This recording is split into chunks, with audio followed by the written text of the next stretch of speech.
Hello, Melissa. How are you? Shannon, I am fantastic. Well, thank you for joining us on another episode of the Small Quiet Voice Conversation. I am so excited to have you here. Just so our viewers know, I met Melissa Kadrmas. Kadrmas. Kadrmas. I Kadrmas. met her last fall at a Tampa Bay women's conference, and she was representing a financial advice company, and she and I just hit it off, and I talked to her off for darn near an hour, and we became friends, and she has followed up with me, and now we are talking about really fun things on camera for the benefit of all. So, Melissa, please pronounce your name and tell our viewers a little bit about you. Sure. It's Melissa Kadrmas. Yes, it's missing vowels and it's Greek, and it's an ex-husband's name.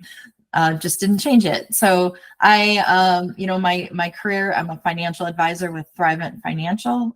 Catalyst Wealth Group is the name of my team, and then I also have a side hustle, as I believe everyone should have a side hustle. Yes. As a brand partner for Lifewave, which is phototherapy patches. It's wellness technology. Awesome. Regenerating stem cells. So wow, I want to talk about that in a little bit. That sounds super fascinating. Mm-hmm. Can you tell people about the evolution of your career? Yes. So my degree, nuclear medicine, biology, and chemistry. So double bachelor with the minor in chem. And so I did the nuclear medicine thing for 3 years in the healthcare field. Had my son. He was 11 pounds, 1 ounce in breech. And wow. Yeah. So I'm curious, after you had your 11-pound breech child, how quickly did you go back to work? 6 weeks. Oh, that's ridiculous. I know. Well, it wasn't really by choice. The six weeks prior, I had injured my shoulder and pulled a ligament in my shoulder. So I actually had to take 6 weeks off before I had him. So my leave of 12 weeks, I only got 6 of it after he was born. I think the latest statistic I heard that in most European countries, a woman gets 5 months off paid vacation when they have a baby. And I believe the fathers get a couple months too. So yeah, that's what I mean. 12 weeks is nothing. 6 weeks is not enough, especially when your body has gone through that. Well, it wasn't. And that's probably what led me to leaving that career, among other things. There was unethical stuff happening in the workplace, and I just couldn't handle the unethical behavior. So I left that workplace and decided to just stay at home and raise my son until he went to school. So the first 4.5 years, I had my first side hustle and got the entrepreneur bug. So that's how I got into being an entrepreneur, doing sales and sales training and learning from mentors and that sort of thing. And then I got divorced and had to go back to work. So went back to work and was a store manager. I did that for 6 years, big box retail. Ran a Toys R Us for 3 of that, and got a lot of great. I love that brand. That was my favorite store to go with my kids. Right. We would go into Toys R Us to buy a present for a friend's birthday party, and I was the bitchy mom that never let their child get a toy because we were there to buy something for the other child, and I was like, "You're going to learn, the gift of gift giving and how great it feels without any toy in return, kid." So yeah, that was Toys R Us was a little struggle bus for us, but yep. Yeah, it was fascinating. But there I really learned a lot about the hiring and firing, not necessarily firing, but for season, you got to ramp up. You triple your employment staff. Yeah. And so I learned a lot about running a business, right? With that job. And then after that, I went and worked for the family business, became the CEO of that, and grew it from 1.5 million in revenue to 7 million in revenue, on track to do 9 million in revenue. And it was a family business, and what happens in family businesses, they blow up. Eventually, we hit the tipping point and I left, and that's when I became a financial advisor. And I still have, like I mentioned, a side gig, with selling the technology wellness as a brand partner. And that sounds how many years old are you to this time in this planet, on this universe? 51. See, I'm 49, and our evolution is very similar. Tried a couple different things, got stressed out, raised the baby. Yep. Yeah. Created something beautiful. The only difference really, I mean, is I went into advertising sales and worked with stores, mostly small businesses. You actually work for a big box. And I think that's a fun career. And I think that you probably got into that and learned a lot of things and met a lot of cool people. And, it grew you up the way you've been grown up. I've had a slightly different experience, but very similar, same timeline. And it was funny when you were working in your prime years from 2009 to 2017, building up your family's business. I was working for a lot of really, and you'll read this in the book, a lot of really bad employers, and I made them a lot of wealth. And you look back on that and go, yeah, I could have put all that money back into my own pocket if I would have just put that energy into my own thing. And so. Yes, I think that that's cool. So I wanted to talk to you about a couple of things, because when I first met you, we were at I was near the end of my day. I think it was later in the afternoon that we met. We were at a big venue and there were different booths set up, and I went in the lobby and spoke to you, and instantly the barometer just went down. And I know that, we say things, and I don't really remember what we talked about. I know that you told me about your family business kind of, messing you up. It's part of my story, right? Yeah, you shared your story, and that connected with me. And I was like, when we were scheduling this interview, I was like, I know this woman. How do I know this woman? But you always remember how people make you feel. And you have this way of making people feel comfortable and at home. And I wanted to thank you for that and honor that. Yeah, you got a really sweet soul. So that's something that I work on, because I can get kind of frazzled and I don't want people to freak out around me. So I'm going to take a page from your playbook, and we're going to talk a little bit about some of the concepts in You Have Arrived. So thank you for ordering the book. I'm excited. I got it in the mail yesterday, so I will read it. Yes. So I'm excited for you to read it. It's kind of like just talking to a girlfriend. There's a part of the book where I talk about writing the book, and I wanted it to be something that it felt more like sitting down in an airplane next to someone that's really interesting for a couple hours and just having a great conversation with them. And I believe that everyone has a story, and everybody's interesting, and everybody could write a book if they wanted to. Yes. And you know what? I think everyone should write a book. I do too. I've contributed. I've been published. I've contributed to books. There's books out there where 100 different people come together. They each write a chapter. I've done that. I've got poems that have been published. So I've done a lot of that, but I've started probably 8 different books. I need to just put them all together into one book. So yeah. And I want to talk about that project. So at what point did you start writing down things and realizing that was cathartic and useful? I would say after I left the family business, because I took almost a 2-year sabbatical after that to figure out what I really wanted to do and be, and what I wanted my life to look like. And so I did a lot of writing, and I worked with a lot of different people who helped me kind of create my story and figure out what that story should be. I did some speaking at a college up in Wisconsin. I was invited into a women's studies class and got to teach there and tell a bit of my story. For those who know me, I've been married 4 times and divorced 4 times. And people are like, wow, how did that happen? Well, the first 2 were abusive. And, the third one was not a perfect, it was just surrounded with negativity. And then the third one, we were just really good friends fourth one, sorry, really good friends for a very long time. And it just, we ended up separating after we moved to Florida. So yeah, but life is good. I've got a great partner now, and he motivates me every day to keep moving forward and be the best me. So wonderful. Well, were you with him when we met last fall? Yes. Okay. You had a sign about you last fall too. So I was like, has something changed? What's good about this? we've been together 2 years. So. Yeah, and you're a romantic like me, and so you probably found these first 2 marriages and other boyfriends and stuff, and everything seemed great at first, and then people change, and you can't change someone. They're always going to be who they're wired to be. They put on their best self when they're getting into a relationship, but all that kind of falls away once you. When you're a helper, you end up trying to help them, right? Yeah. You know that there's issues, and you try to help them, and you can't. You have to realize that, and you should never put yourself in a situation where you're being hurt. And I look back at it now as self-abuse. Like, I could have chose to walk away, but I didn't. Yeah. Because I always thought it'll change. They make promises, they never keep them. I'll go to counseling, I'll stop drinking, it's all bullshit. It really is. And then all of a sudden you got another bruise on you, and they're like, oh, it's just a little bruise. Really?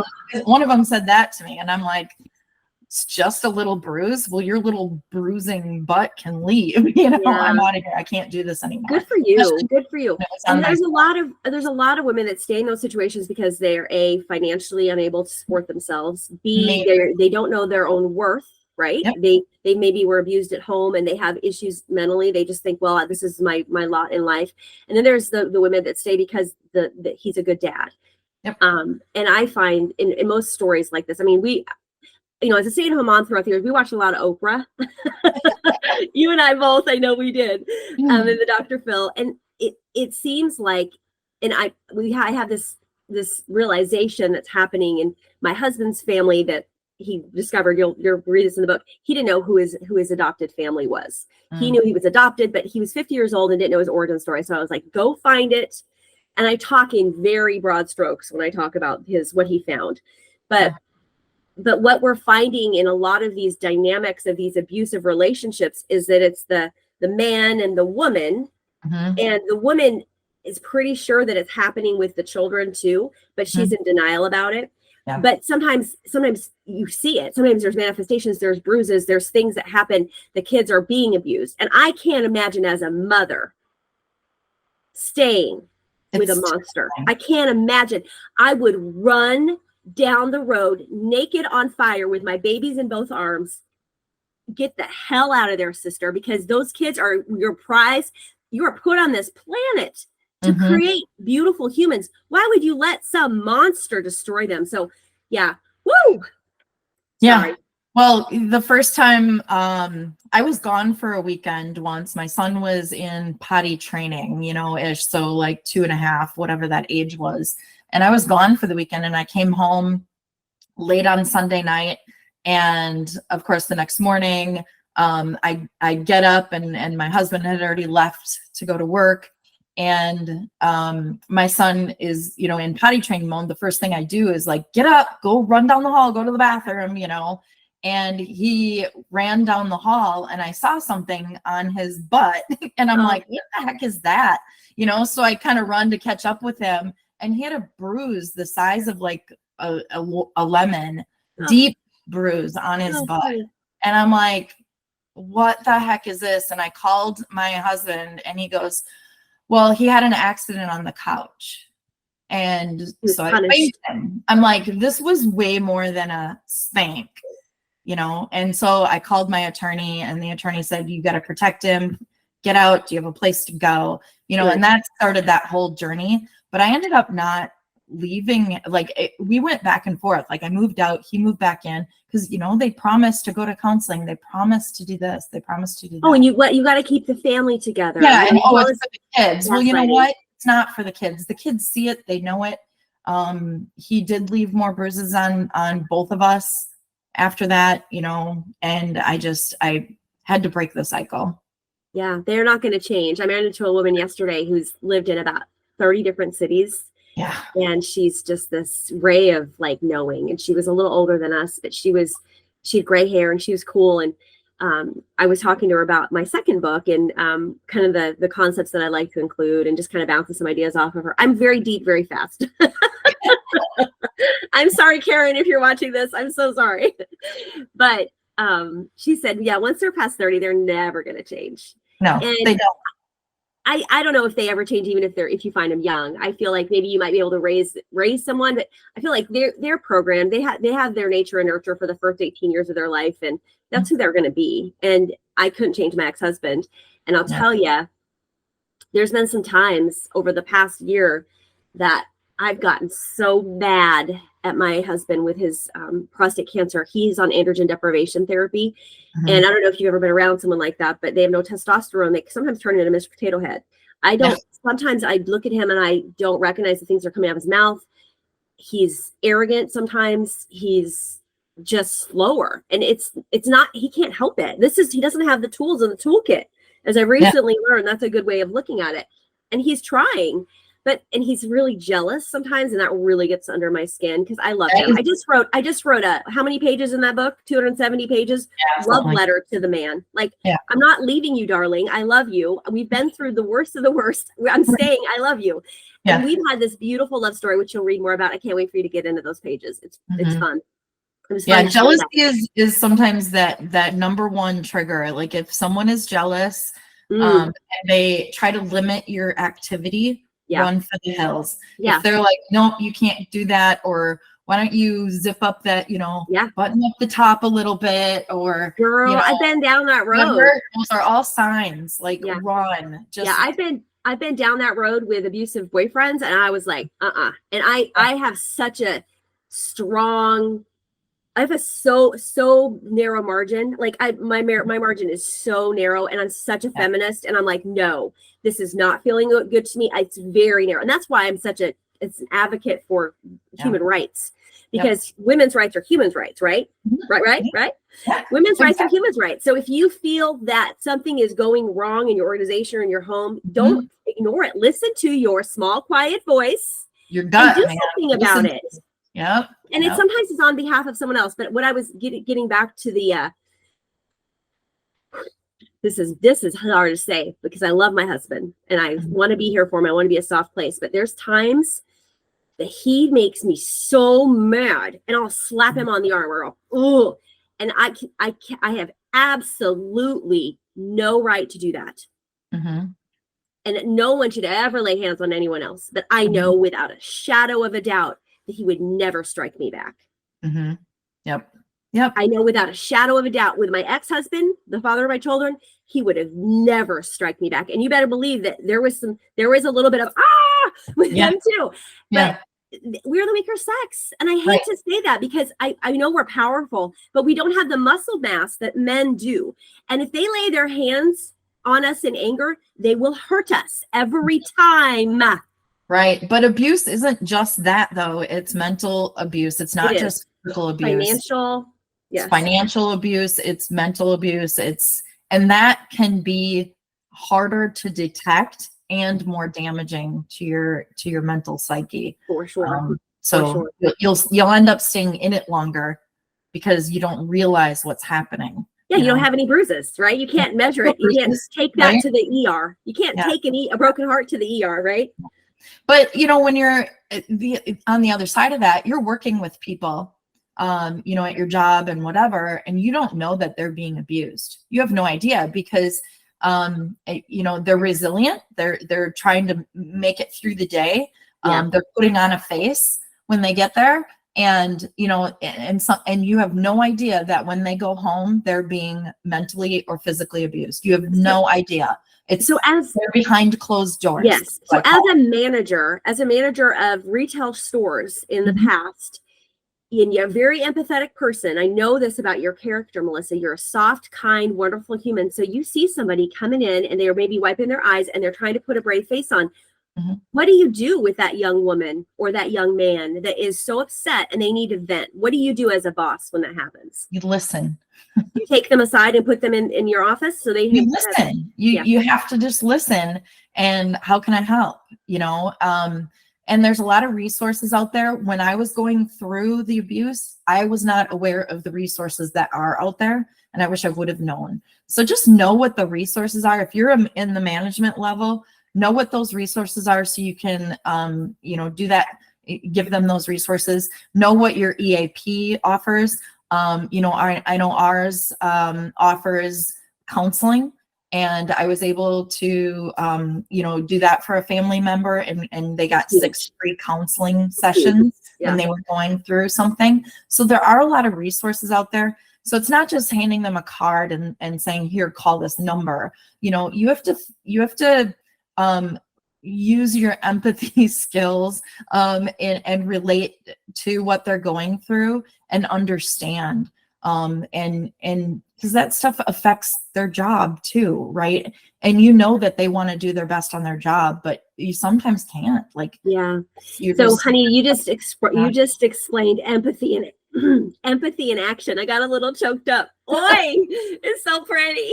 It's not hard, and it's necessary. No. And women are really good at it. Men aren't as good. Men are just. You have to remember that you don't have to solve their problem. Exactly. It's your job as a manager to give them the resources to do what they got to do in their job, and give them the resources to help them in their family life. So you don't have to be the one solving the problem, but you need to be able to listen and understand what the problem is so you can give them the right resources. That's beautiful. Thank you for sharing that. I didn't know we were going to go down that path, but that was juicy and delicious. Thank you. So that my tagline on my book is a roadmap to empathy where stories light the way. Mm-hmm. Yeah. So I've just given some reasons why we need empathy in my book, and I didn't get a lot of empathy in my career, and so you've given us, and I got some. I mean, I'm not going to say they're all bad all the time, but people are human, right? Sometimes they're good, sometimes they're bad, and sometimes they have time for us, and sometimes they don't. And sometimes they're just too busy in their own lane to even think about what's happening with other people, and that's just humanity. But I'm glad that you had people that were under you that could count on you, and I'm sure you were a really effective manager because of it. Try to be. Yeah, good job. So we're going to talk about something a little different. You are doing a side hustle, and you had said that side hustles are really important. And the fact of the matter is, women make 84% of what men make. So it's some. And you're probably stuck in a job where you make this amount every month. And so if you want to break out of that and have financial independence, maybe you need to leave your husband. I mean, worst case scenario, right? Maybe you want to go on vacation more often. That was my deal. I'm like, I just want to go on vacation. I need money. Absolutely. Yeah. So if you want that extra income stream, let's talk about why that's so important, right? And because we just as women, we're going to watch the Barbie movie yet tomorrow with friends. We know we have to work a little smarter and a little harder. And we have to balance our time better and find time for the things that we love, even if they're not, we're not loving our job, because sometimes we just don't love our job, but maybe find something you're really passionate about and then work on that and be able to grow your wealth. So let's talk about what that's looked like for you. And then, if you want to provide any information about what you're selling on the side, I'd love to hear about it.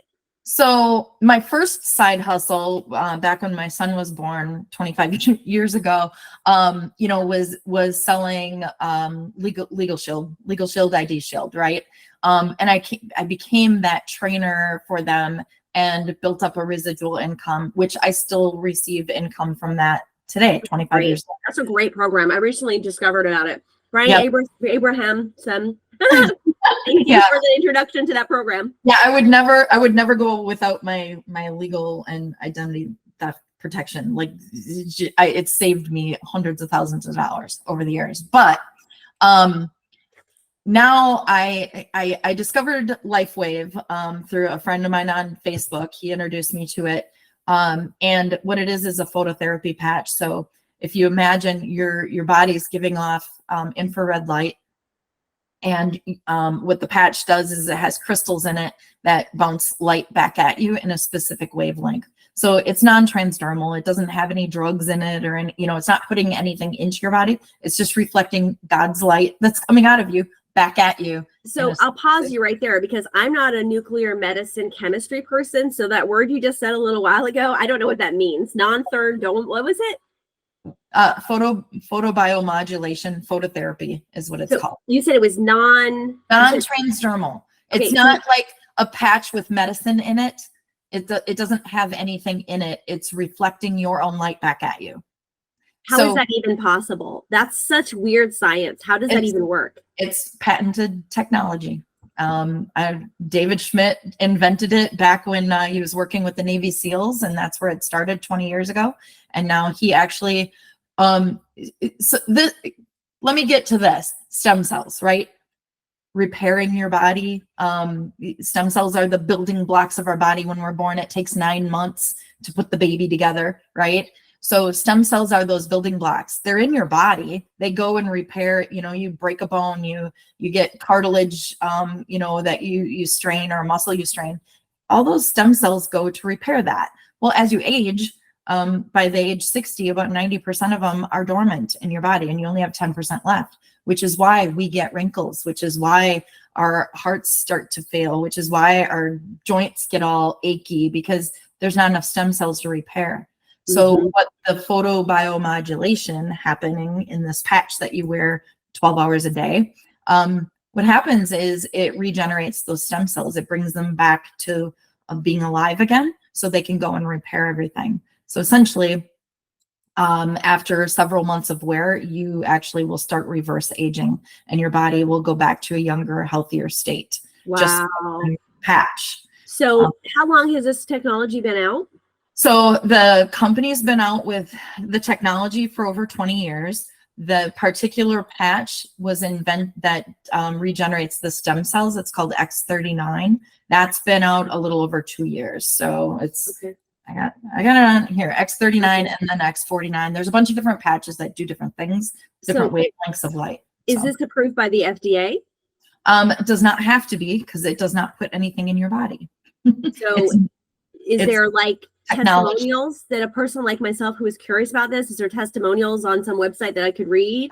Thousands and thousands. This is it, info.com. This is it, info.com. And then, yeah, my website is just lifewave.com/upscale Melissa. So easy to find. Say it again. Lifewave.com/upscale Melissa. And if anyone wants to get a hold of me, it's upscalemelissa@gmail.com. Easy to remember. And we can probably find you on LinkedIn too. LinkedIn, Facebook, you bet. Okay, your name is so different. So it's Melissa the normal way, Melissa, and then last name Kadrmas. Yes. Okay. Kadrmas. Yep. Well, that's fascinating stuff, man. I appreciate you sharing that with me. I think we've had a wonderful SQV, and I can't believe we could probably talk all day. We have to do this again. we will do this again. We will. Absolutely. We will. Is there anything else that you wanted to talk about before we adjourn for the day? What I would say is to everyone out there, because men and women both become abused by partners, is look out for yourself and protect yourself. Don't abuse yourself by letting yourself be abused by someone else. Number one, you are powerful and you have it in you. You just got to find it to get out and find those resources that you might need to help. And there are resources. And, if you've got the internet, if you've got a smartphone, even if your neighbor has a smartphone, knock on that door, ask for help. People want to help. It's very biblical, right? This empathy thing, this helping thy neighbor, it's very biblical. So I appreciate you, darling. Start that side hustle to make that extra money. With inflation as high as it has been, it costs you probably another $10,000 a year to live. Make an extra $10,000 with a side hustle. Yeah, we're going to be working on that. So we're going to be working on that. The SGM Consulting Services is brand new, and we're coming for them. So hopefully we can change some of the way our government and our businesses are structured. I have lofty goals, but why not? Somebody's got to do it, right? No, you got a lot of good stuff going. I'm proud of you, Shannon. You're doing awesome. Thank you, sweetie. I appreciate it. Okay, well, I feel great. I've got my namaste moment. So have a wonderful day, and I look forward to seeing you very soon. Thank you. All right. See you, Melissa.